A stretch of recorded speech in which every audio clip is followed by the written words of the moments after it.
All right, Paul Livingston, I'm dedicating this YouTube channel to you. Rocket Ryan's Rocket Report. Yes, it's kind of a tongue twister of a name, but 4 years ago, Paul Livingston said, talk about something you love and know something about. And so, with that in mind, we're going to take a little tour of the Rocket Man Cave, and I'll show you just how much I love the Rockets, all right? Let's see if I can do this here reverse style. Right there, the glass bowl, 26,242 that baby holds. And back in 2001, led the nation in attendance percentage at a, what was that, about 114% clip? This is off the top of my head, of course. 500th victory in Rockets history, and that came in 2014 when they beat Ball State 34-23. Of course, in that picture, Kareem Hunt, the latest Rocket to go in the draft. He was drafted third on Friday by the Kansas City Chiefs. Let's just turn it around here real quick. Got to show you this. Toledo turns me on, BGSU turns me off. On, off, on, off. Get it? Unless you're a BGSU grad, you probably have to explain that in crayon.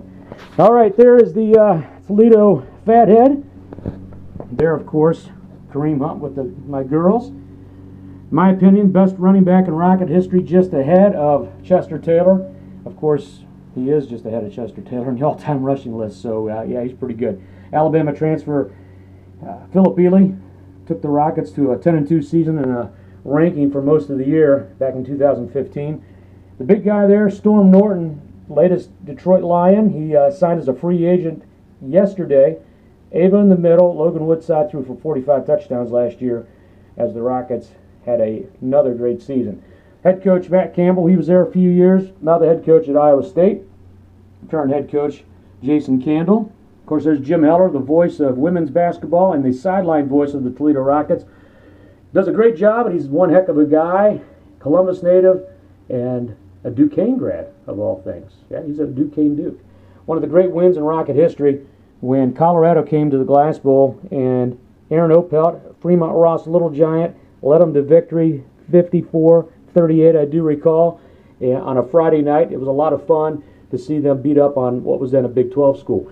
Zach Karen, there he is, Minnesota Viking, with me at homecoming last year. There he is on the cover of the Coastal Carolina game back in 2012. One of the great victories in Rocket history, 13-10 at the Big House. In fact, little known fact, the Rockets are the only team in the country unbeaten against both Michigan and Penn State. How you like them apples? This was a great day, by the way. Chris Dias and I drove all the way up. We met Bill Bray and Steve Powhida. He took a crew up. Tony Herschel was there. John Cahill brought a crew up from Clyde. Of course, Cahill, a Fremont Ross Hall of Famer and a former Toledo football player. Rockets go to Arkansas back in 2015, knock off the number 18 Razorbacks. That was the beginning of a great season. Started the season 7-0 and ranked in the top 25. Of course, here is the first big game I really remember the Rockets playing. That was the California Bowl, and they beat San Jose State on a 41-yard field goal by Tony Lee. Fostoria St. Wendland grad, I might add, former, a 4-1-9er there. There's Arnold Smiley. He was MVP of the game, 144 yards rushing. There's a picture with Arnold, old number one himself. Jack Laraway in that picture up there because he and I got to become friends tailgating, believe it or not. Yeah, I decided to tailgate one time. All right, there's Mel Long, arguably the greatest player in Rocket history. He was the only consensus All-American to ever play for the Midnight Blue and Gold. 1971, he was on the Bob Hope Show and everything. There is Ava, when Terry Swanson jumped into the stands after the Boca Raton Bowl, when they beat Temple, who was ranked. Had Tyler Medikevich, who now plays for the Pittsburgh Steelers.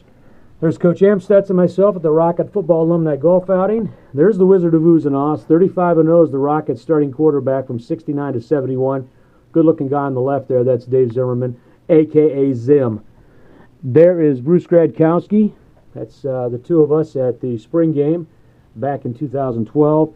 And, of course, Gradkowski, all-time leading passer in Rockets history, plays for the Pittsburgh Steelers right now. One of the great wins, number 9 Pitt came to town. Bruce Gradkowski hit former New Orleans Saints star Lance Moore with the game-winning touchdown with 43 seconds left. They beat Larry Fitzgerald, number 9 Pitt. And there's one of my favorite pictures, Eric Page against Ohio State down in Columbus. He took a little swing pass, went 66 yards for a touchdown. Rockets lost 27-22 in one of the heartbreaking losses as a Toledo Rockets fan. Here's one last thing: jersey, a helmet, and a football autograph by many members of the 1969 through 71 unbeaten team. There's the reason I went to Toledo. Stan Joplin hit the shot against Iowa to put them into the Sweet 16 in 1979. They were down 41-29 at the half, came back and won that one. And there's Jop and I when he was an assistant principal at Springfield High School up in Holland, Ohio, where Steve Paul had his kids go. So that is a look at the man cave. Paul, I finally did it. You didn't think I was going to do it, but I finally did. And we're going to be doing this weekly as the season and the year rolls on. We're going to talk about all kinds of fun things. So anyway, I hope you enjoyed it. I enjoy putting it up, and you know I love my Rockets. So I'm going to leave this podcast, or not a podcast. What the heck is this? YouTube channel. I'm going to sign off by saying, go Rockets, and we'll see you next time.